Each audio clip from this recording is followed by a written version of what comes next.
أعوذ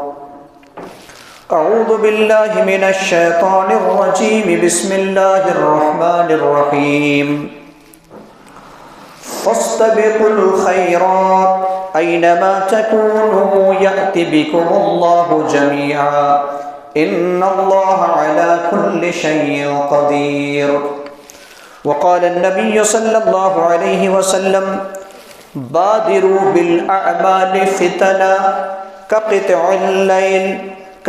الليل المظلم يصبح الرجل مؤمنا ويمسي كافرا أو يمسي مؤمنا ويصبح كافرا يبيع دينه بعرض من الدنيا رواه مسلم رب اشرح لي صدري ويسر لي أمري واحلل عقدة من لساني يفقهوا قولي رب زدني علما آمین۔ معزز و مکرم حاضرین جمعہ، بزرگوں، عزیز ساتھیوں، پردہ نشین خواتین اسلامی ماں و بہنوں، اللہ سبحانہ و تعالیٰ کی توفیق سے جس عنوان کو لے کر آپ کے روبرو کھڑا ہوا ہوں، اس عنوان کا نام ہے نیک اعمال میں جلدی۔ نیک اعمال میں جلدی۔ اللہ رب العالمین نے انسانی فطرت میں عجلت اور جلد بازی کو رکھ دیا ہے۔ اللہ رب العالمین نے سورۃ الاسراء کی آیت نمبر 11 میں فرمایا وَكَانَ الْإِنسَانُ عَجُولًا، انسان بڑا جلد باز ہے، ہر معاملہ میں جلد بازی اس کی فطرت کا ایک حصہ ہے، لیکن اکثر لوگوں کا حال یہ ہے کہ جلد بازی دنیاوی معاملہ میں لوگ کرتے ہیں، معصیت میں، گناہوں میں، کفر میں، دنیا کو حاصل کرنے میں جلد بازی کرتے ہیں، مقابلہ کرتے ہیں، کمپٹیشن میں آتے ہیں اور ایک دوسرے سے آگے بڑھنا چاہتے ہیں، چاہے وہ انسان جس ماحول میں ہے یا جس میدان میں، تاجر بھی ہو، تجارت میں، ٹیچر ہو، تعلیم میں، اور دنیا کے کسی بھی انسان جس علاقے میں رہنے والا ہو، جس ماحول میں اور جس میدان میں رہنے والا ہو، وہ اس میں ایک نمبر بننا چاہتا ہے۔ پوری دنیا کا آپ حال دیکھ لیں، یہ دنیا کا معاملہ ہے، لیکن عنوان جو ہے وہ دنیاوی معاملہ میں نہیں بلکہ نیک اعمال میں آگے بڑھنا، ایسا آگے بڑھنا کہ وہ آگے بڑھ جائے اور پھر جنت اس کے لیے آسان ہو جائے۔ ہم میں سے کتنے ایسے لوگ ہیں جو نیک اعمال میں آگے بڑھتے ہیں؟ آئیے پہلے ہم کتاب و سنت کا حوالہ دیکھتے ہیں اور دو چار مثالیں آپ کے سامنے بیان کریں گے، جس سے پتہ چلے گا کہ کتاب و سنت میں ہمیں اور آپ کو کیا رہنمائی کی گئی ہے کہ انسان نیک اعمال میں کیسے آگے بڑھے۔ سب سے پہلی آیت جو میں نے خطبہ مسنونہ کے بعد پڑھی تھی، سورۃ البقرہ کی 148 نمبر کی آیت ہے، 148 نمبر کی آیت۔ اللہ رب العالمین نے کہا فَاسْتَبِقُوا الْخَيْرَاتِ أَيْنَمَا تَكُونُوا يَأْتِ بِكُمُ اللَّهُ جَمِيعًا إِنَّ اللَّهَ عَلَى كُلِّ شَيْءٍ قَدِيرٌ۔ خیرات میں، نیک اعمال میں، نیک کام میں آگے بڑھو، دوڑو، سبقت کرو، پہلا پوزیشن حاصل کرو۔ تم جہاں کہیں بھی ہو، اللہ رب العالمین تمہیں سمیٹ کر لائے گا، تمام لوگوں کو اکٹھا کرے گا، جمع کرے گا۔ یقیناً اللہ ہر چیز پر قدرت رکھنے والا ہے۔ ٹھیک اسی طرح کی آیت سورۃ المائدہ کی آیت نمبر 48 میں بھی ہے، اسی مفہوم کی آیت۔ اللہ رب العالمین نے جہاں بہت سارے صفات مومنوں کا ذکر کیا ہے، انہی میں سے ایک صفت، ایک کوالٹی مومنوں کی یہ بتائی ہے کہ وہ نیک کام میں آگے بڑھتے ہیں۔ اس کی دلیل سورۃ المومنون کی آیت نمبر 61، اللہ رب العالمین کا ارشاد ہے اولئک یسارعون فی الخیرات وہم لہا سابقون. یہ مومن لوگ، ان کے اندر جو امتیازی صفت ہے وہ یہ ہے کہ خیرات میں، نیک کے کام میں آگے بڑھتے ہیں اور اس کے لیے سبقت کرتے ہیں، پہلا پوزیشن حاصل کرنے کی کوشش کرتے ہیں. حدیث پاک صحیح مسلم 118 نمبر کی حدیث، راوی حدیث مشہور صحابی حضرت ابو ہریرہ رضی اللہ تعالی عنہ ہے. فرماتے کہ امام کائنات علیہ الصلوۃ والسلام نے فرمایا بادروا بالاعمال، عمل کے معاملہ میں جلد بازی کرو، جلدی نیک اعمال کو انجام دے لو. فتنا کقطع اللیل المظلم، اس فتنہ کے آنے سے پہلے جو تاریکی رات کے حصوں کی طرح فتنہ آئے گا. اور فتنہ کتنا خطرناک ہوگا.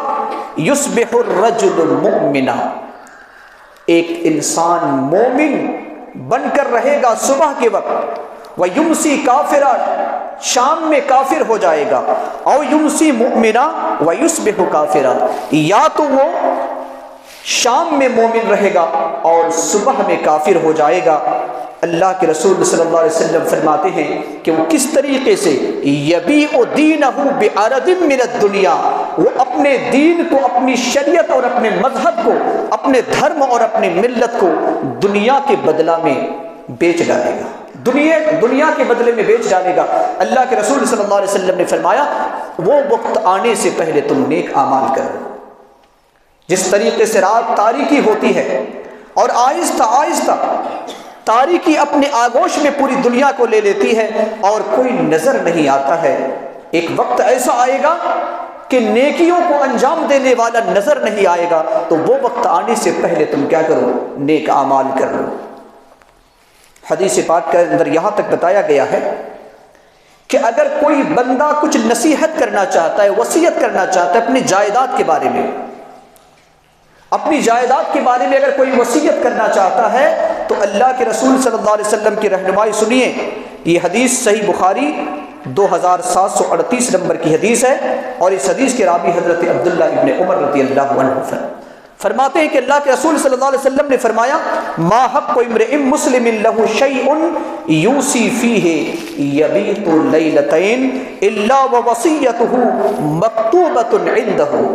اگر کوئی اپنے جائیداد، اپنے مال کی وصیت کرنا چاہتا ہے تو اس کے لیے ہرگز یہ جائز نہیں ہے کہ وہ بندہ 2 رات بھی بغیر تحریری شکل میں اس وصیت کو لکھے اور وہ سو جائے. اس کا مطلب کیا ہے کہ آپ کچھ دینا چاہتے ہیں، اللہ کی راہ میں کچھ خرچ کرنا چاہتے ہیں اور وصیت کر رہے ہیں تو 2 بھی رات نہیں گزرنی چاہیے. 2 رات سے پہلے آپ وصیت کو لکھ لیں اور اپنے بستر کے نیچے اس وصیت کو رکھیں، کیونکہ ہمیں نہیں معلوم ہماری اولاد کیا کرے گی. لہٰذا اللہ کے رسول صلی اللہ علیہ وسلم نے ہمیں اور آپ کو اس معاملہ میں بھی بتایا کہ اگر تم وصیت کرنا چاہتے ہو، اگرچہ جوان ہو، اگرچہ تم یہ سمجھ رہے ہو کہ موت کب آئے گی نہیں معلوم، لیکن یاد رکھو کہ 2 رات بھی بغیر تحریری شکل میں لکھے ہوئے کوئی وصیت تمہیں نیند نہیں آنی چاہیے. اسی طریقے سے صحیح بخاری کی روایت ہے 1315 نمبر کی حدیث، حضرت ابو ہریرہ رضی اللہ تعالیٰ عنہ فرماتے ہیں کہ اللہ کے رسول صلی اللہ علیہ وسلم نے ارشاد فرمایا اسرعوا بالجنازہ. میت کے بارے میں بھی اللہ کے رسول صلی اللہ علیہ وسلم نے فرمایا کہ اس میں بھی جلد بازی کرو. آج ہم اور آپ کیا کرتے ہیں؟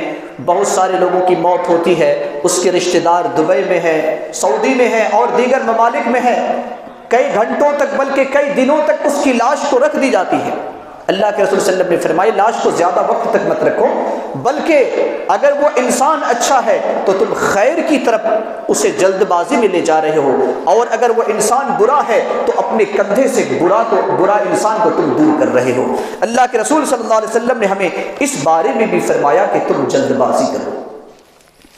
انسان کو اللہ رب العالمین نے اس بات میں بھی تلقین کی ہے کہ اگر کوئی انسان مغفرت کرنا چاہتا ہے، توبہ کرنا چاہتا ہے، اپنے گناہوں کا احساس ہو چکا ہے، اب توبہ و استغفار کرنا چاہتا ہے تو اس کے لیے ضروری ہے کہ وہ انسان اس میں بھی جلد بازی کرے.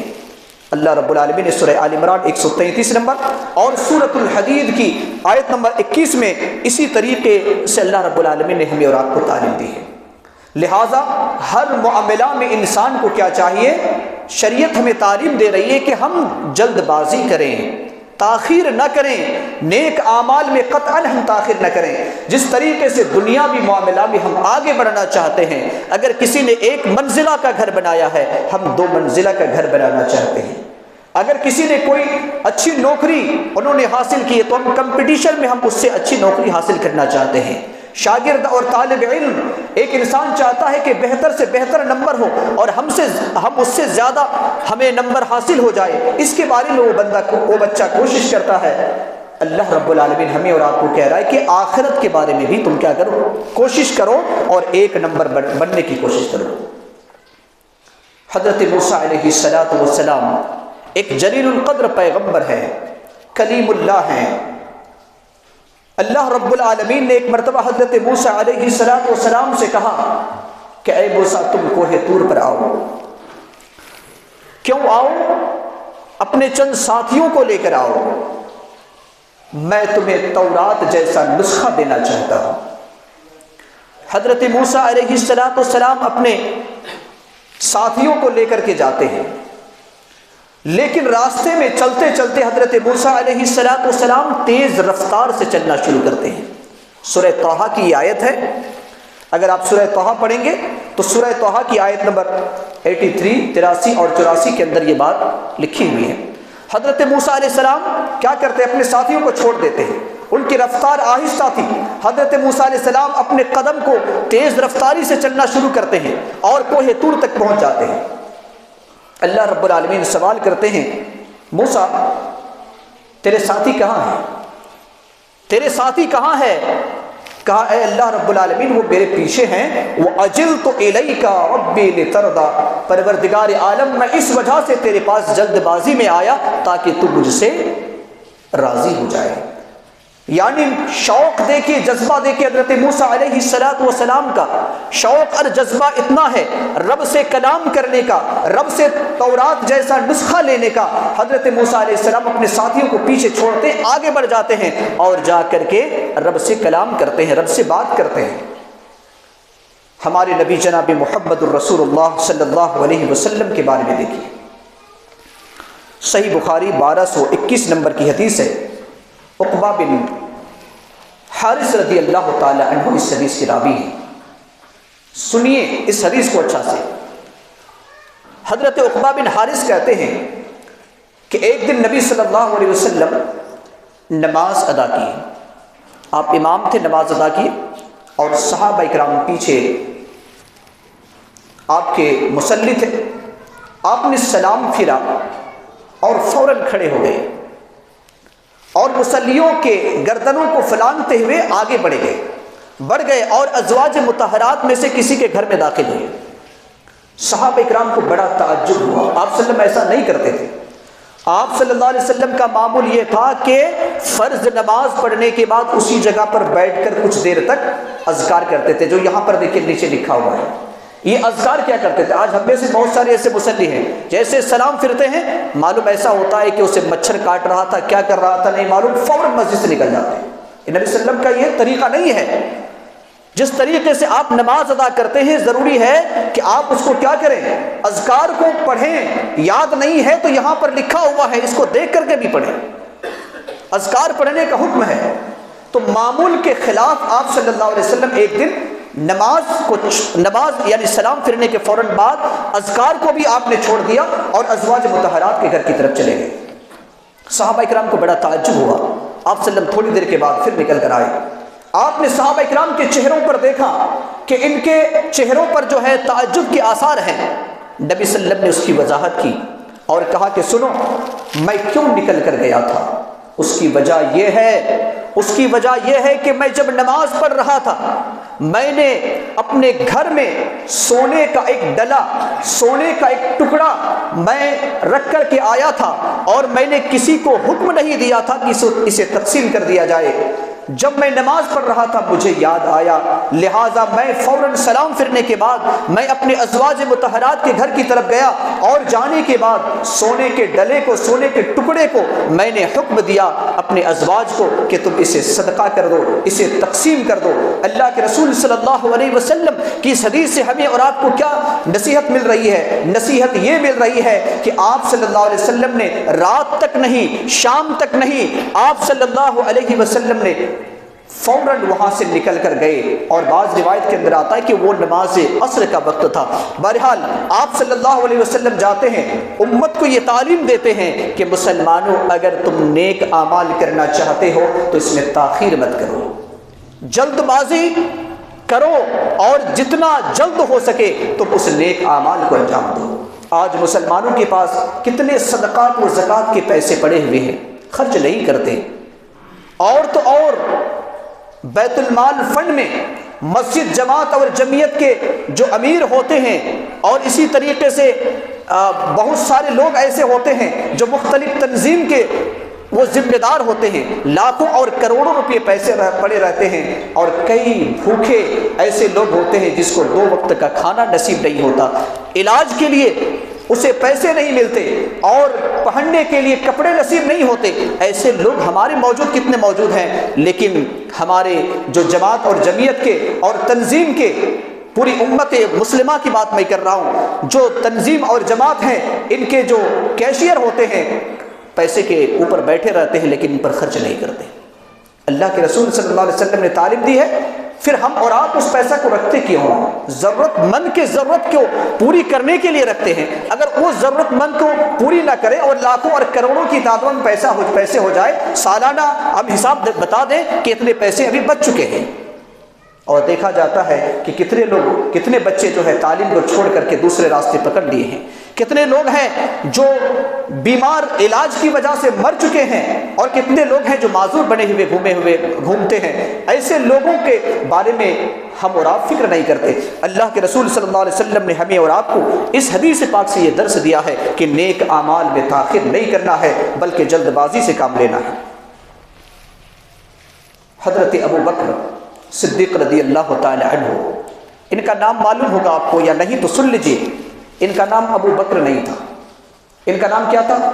عبداللہ بن عثمان بن عمر۔ کیا نام تھا؟ جس کو ہم اور آپ ابو بکر کہتے ہیں، خلیفہ اول۔ ابو بکر نام نہیں تھا، کیا نام تھا؟ عبداللہ، ان کا نام عبداللہ تھا، اتنا یاد رکھیں۔ ان کے باپ کا نام عثمان تھا، ان کے باپ کا نام، ان کے دادا کا نام عمر۔ بہرحال تو ابو بکر، بکر کا مطلب کیا ہوتا ہے؟ ابو بکر جو ہے یہ کنیت ہے ان کی۔ بکر کا مطلب ہوتا ہے اچھا کام کرنے والا، اور حضرت ابو بکر صدیق رضی اللہ تعالی عنہ اچھے کام میں آگے بڑھتے تھے۔ آپ بلال حبشی رضی اللہ تعالی عنہ کا واقعہ سنے ہوں گے۔ حضرت بلال رضی اللہ عنہ، عامر بن فہیرہ، اور اسی طریقے سے ابو فقیہہ، اور کئی غلام اور لونڈیوں کو انہوں نے آزاد کیا تھا۔ کس نے؟ ابو بکر صدیق رضی اللہ عنہ نے۔ ان کے والد ابو قحافہ، انہوں نے کہا کہ اے ابو بکر، میں تجھے دیکھ رہا ہوں کہ تو کمزور لوگوں پر خرچ کر رہا ہے، کمزور لوگوں پر۔ ارے طاقتور لوگوں پر خرچ کرتا تو کچھ احسان کا بدلہ بھی ہو جاتا۔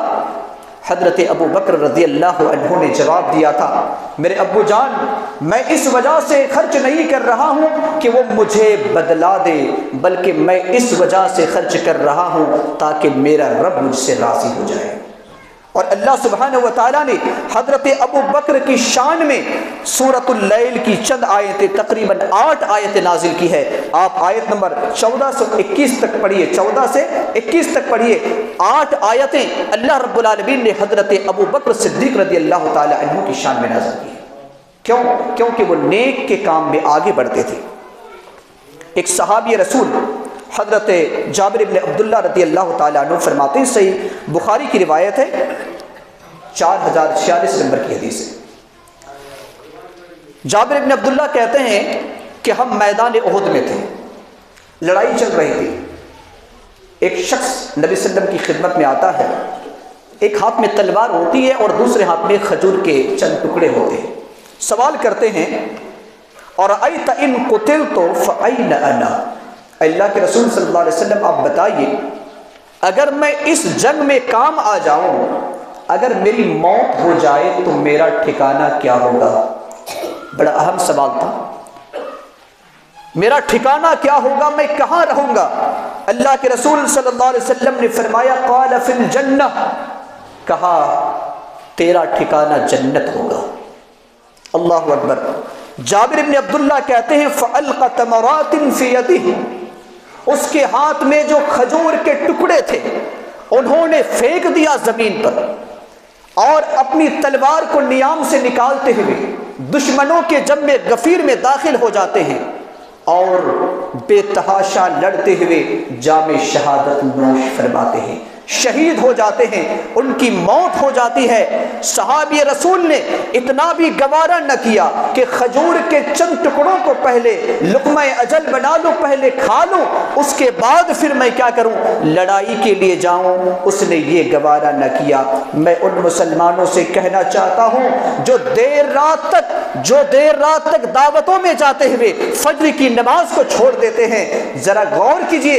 اللہ کے رسول صلی اللہ علیہ وسلم کی صحابی اور عرب کے اس دور میں محبوب ترین غذا کھجور ہوا کرتی تھی. اللہ کے رسول صلی اللہ علیہ وسلم کے صحابی رسول نے جب نبی سے یہ الفاظ کو سنا کہ تیرا ٹھکانہ جنت ہوگا، اس نے لمحہ سیکنڈ برابر بھی انہوں نے دیر نہیں کیا، کھجور کے ٹکڑوں کو انہوں نے کھانا بھی گوارا نہ کیا. کہیں ایسا نہ ہو کہ یہ میں کھاتا رہوں اور جنت حاصل کرنے میں دیر ہو جائے. انہوں نے کھجور کے ٹکڑے کو بھی انہوں نے پھینک دیا اور جنت انہوں نے حاصل کر لی. ہمیں اور آپ کو کیا نصیحت مل رہی مسلمانوں کہ صحابہ اکرام نے کس طریقے سے انہوں نے نیک اعمال کو انجام دیتے ہوئے جنت کو حاصل کیا. جمعہ کے بارے میں، ابھی جمعہ کا وقت ہے. اللہ رب العالمین نے سورۃ الجمعہ کی آیت نمبر 9 میں کیا فرمایا ہے؟ یہ بھی خیر کا کام ہے اور اللہ نے اہل ایمان سے خطاب کیا. کیا کہا؟ یا ایھا الذین آمنوا اذا نودی للصلاۃ من یوم الجمعہ فاسعوا الی ذکر اللہ وذروا البیع ذلکم خیر لکم ان کنتم تعلمون. اے ایمان والو، جب تمہیں پتہ ہو جائے کہ جمعہ کا وقت ہو گیا ہے، فاسعوا الی ذکر اللہ، کیا کہا؟ دوڑو اللہ کے ذکر کی طرف، دوڑتے ہوئے جاؤ. عام نمازوں میں اللہ کے رسول صلی اللہ علیہ وسلم کی تعلیم ہے کہ اگر تم نماز کے لیے جا رہے ہو تو سکون اور اطمینان سے جاؤ، لیکن جمعہ کی نماز کے بارے میں اللہ نے کیا کہا؟ فسعوا کا مطلب ہوتا ہے دوڑو. فسعوا الی ذکر اللہ. اور کیا کہا؟ وذروا البیع، کاروبار کو بند کر دو، چھوڑ دو، تجارت کو چھوڑ دو. آج مسلمانوں کا حال کیا ہے؟ اللہ نے آگے کہا کہ یہ تمہارے حق میں بہتر ہے اگر تم جانتے ہو. اسی لیے جمعہ کے بارے میں کتنی فضیلتیں آئی ہوئی ہیں. اللہ کے رسول صلی اللہ علیہ وسلم نے فرمایا کہ جمعہ کے دن جو پہلا انسان مسجد میں داخل ہوتا ہے اسے ایک اونٹ کے قربانی کے برابر ثواب ملے گا، پھر اس کے بعد گائے، اس کے بعد بکرے. اس طریقے سے جو ہے نبی صلی اللہ علیہ وسلم نے فضیلت بتلائی ہے. اور کیا کہا نبی صلی اللہ علیہ وسلم نے؟ کہا کہ جب خطیب ممبر پر بیٹھ جاتا ہے، مؤذن آذان دینا شروع کرتا ہے، اب فرشتے اپنے دفتر کو، اپنے رجسٹر کو لے کر بند کر دیتے، کسی کا نام درج نہیں کیا جاتا. اس صحابہ اکرام کی تاریخ کو اگر ہم اور آپ پڑھیں گے تو ایسا ہوتا تھا کہ ان کا جو آخری وقت ہوتا تھا آنے کا، وہ خطیب کو ممبر پر بیٹھنے سے پہلے آ جاتے تھے، آذان سے پہلے آ جاتے تھے. ہمارا کیا حال ہے؟ نماز جمعہ آذان دی جاتی ہے، بمشکل 2 سے 2.5 مصلی ہوتے ہیں، اس سے زیادہ نہیں ہوتے. جبکہ صحابہ اکرام کا عمل کیا تھا کہ مسجد بھر جاتی تھی، خطیب ممبر پر بیٹھنے سے پہلے مسجد فل بھر جاتی تھی. اور آج ہمارا اور آپ کا حال کیا ہے کہ مسجد سے، یعنی امام اپنے خطبہ سے جب نیچے اتریں گے جب مسجد بھر رہے ہیں. یہ آج ہمارا حال ہے. آج ہمارا یہ حال ہے اس دور کا حال یہ تھا کہ مسجد یعنی ممبر پر امام یا خطیب بیٹھنے سے پہلے مسجد بھر جاتی تھی، اور ابھی حال کیا ہے؟ امام یا خطیب اپنے ممبر سے نیچے اترنے تک مسجد بھرتی ہے۔ یہ آج ہمارا حال ہے، اور ہم کہتے ہیں کہ ہماری برائی کیوں ہو رہی ہے اور ہماری ذلت اور رسوائی کیوں ہو رہی ہے؟ یہودیوں کی سازشوں میں سے ایک سازش یہ بھی ہے کہ لوگوں کو، عوام کو جمعہ کے خطبہ سے، خطبہ عیدین سے، درس قرآن اور درس حدیث سے دور کر دیا جائے، پھر دیکھو تم مسلمانوں کو جیسے نچا سکتے ہو۔ آج ہمارا اور آپ کا حال کیا ہے؟ اللہ رب العالمین نے کہا وَذَرُوا الْبَيْعَ، جب تمہیں اس کا علم ہو جائے تو تم سارے کاروبار کو چھوڑ دو۔ ہم نے چھوڑا نہیں، ہم اپنے کاروبار اپنے تکمیل مکمل کرنے کے بعد اللہ رب العالمین نے کہا جو جس مصروفیت میں ہے تمام مصروفیات کو چھوڑ کر تم دوڑ کر کے آ جاؤ۔ لہٰذا اگر ہم اور آپ نیک کے معاملہ میں آگے بڑھیں گے تو اللہ رب العالمین ہمارے اور آپ کے لیے بہت سارے بہترین نتیجے اور اللہ رب العالمین نے بہترین ثمرات رکھے ہیں۔ آج بہت سارے ایسے لوگ بھی ہیں جو برائی کو چھوڑنے کو تیار نہیں ہیں اور وقت نکالتے ہیں جمعہ کے دن سے، رمضان کا مہینہ آئے گا جب سے، ابھی تھوڑی اور عمر بڑھ جائے اس کے بعد سے، کس نے دیکھا ہے جمعہ کا دن؟ کس نے دیکھا ہے رمضان کا دن؟ کس نے دیکھا ہے زیادہ عمر بڑھ جائے؟ کون تمہاری گارنٹی لے سکتا ہے؟ صحابہ رسول کیا واقعہ آپ سنیے، ایک واقعہ سنا کر اپنی بات کو ختم کرتا ہوں۔ صحیح بخاری کی روایت ہے، 4617 نمبر کی حدیث ہے۔ انس بن مالک رضی اللہ تعالی عنہ اس حدیث کے راوی ہیں، فرماتے ہیں کہ مدینہ کی سرزمین پر شراب کی حرمت نہیں ہوئی تھی، اور شراب کا دور ابو طلحہ رضی اللہ عنہ کے گھر میں چل رہا تھا۔ شراب پی رہے تھے جس طریقے سے ہم اور آپ چائے پیتے ہیں، چونکہ حرام نہیں ہے، اس دور میں اس وقت تک شراب کی حرمت نہیں ہوئی تھی۔ اللہ کے رسول صلی اللہ علیہ وسلم پر آیت نازل ہوتی کہ آج سے شراب حرام ہے۔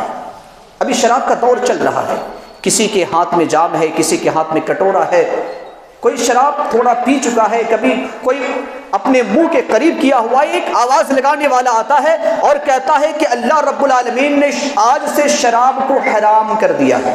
صحیح بخاری کی روایت ہے، آج سے شراب کو حرام کر دیا ہے۔ اللہ اکبر۔ اس دور میں ایک شراب بہت ہی مشہور تھی جس کو حدیث پاک کے اندر فضیخ کے نام سے جانا گیا ہے۔ اس شراب کا نام تھا فضیخ، اور یہی آخری شراب جو صحابہ اکرام کی مجلس میں یہ شراب چل رہی تھی، اور کھجور سے بنی ہوئی شراب تھی۔ جب یہ آواز آتی ہے کہ اللہ کے رسول صلی اللہ علیہ وسلم پر یہ آیت نازل ہو چکی ہے کہ آج سے شراب حرام ہے، اللہ اکبر، جس کے ہاتھ میں گلاس تھا، جام تھا، انہوں نے اپنے ہاتھ سے جام کو پھینک دیا، مٹکے تھے مٹکوں کو انہوں نے توڑ دیا، اور بعض روایت کے اندر یہاں تک آتا ہے کہ کسی نے اگر پی بھی لیا تھا انگلیوں کو ڈال کر کے انہوں نے قی کر دیا، اور اس طریقے سے عمل بتایا کہ مسلمانوں جب تمہیں کبھی برائی نظر آ جائے اور تمہیں پتہ چل جائے کہ برا عمل ہے، فوراً تم کیا کرو، رک جاؤ، یہاں پر تم وقت مت لینا، کیونکہ تمہیں معلوم نہیں ہے کہ تمہاری موت کب آئے گی اور تم اس گناہ سے توبہ کر سکتے ہو یا نہیں۔ لہٰذا مسلمانوں، میں یہی کہنا چاہوں گا کہ نیک اعمال میں جلدی کریں، اسی طریقے سے برائی کو ترک کرنے میں بھی جلد بازی سے کام لیں۔ کیوں؟ اس وجہ سے کہ اللہ رب العالمین نے ہمیں مغفرت کے بارے میں بھی کہا ہے کہ تم جلد بازی کرو، نیک اعمال کے بارے میں بھی کہا ہے کہ تم تاخیر مت کرو۔ لہٰذا ان چند کلمات کے ساتھ میں اپنی بات کو ختم کرتا ہوں۔ اللہ رب العالمین سے دعا گو ہے کہ اے الہ العالمین، جو باتیں کہی گئی سنی گئی ہے، اے اللہ تمام لوگوں کو عمل کرنے کی توفیق عطا فرما۔ الہ العالمین، ہمارے گناہوں کو، سیئات اور خطاؤں کو، لغزشوں کو تو معاف فرما دے، ہمارے حسنات اور ہمارے نیکیوں کو اے اللہ تو قبولیت کا درجہ عطا فرما دے۔ الہ العالمین ہم میں سے جو بیمار ہے اے اللہ تو نے شفاء کاملہ اور صحت عاجلہ نصیب عطا فرما، جو جس پریشان حال میں مبتلا ہے اے اللہ ان کی پریشانی کو دور فرما دے۔ رب کریم جب تک ہم زندہ رہیں ایمان اور اسلام پر زندہ رکھ، رب کریم جس دن اپنے پاس بلا ایمان اور اسلام پر بلا۔ الہ العالمین جو ہمارے مرحومین اور مرحومات ہے ان کی قبر کو نور سے منور فرما دے، جنت الفردوس میں اعلیٰ مقام نصیب عطا فرما۔ آمین۔ بارک اللہ لنا ولکم فی القرآن العظیم ونفعنا وإیاکم بالآیات والذکر الحکیم۔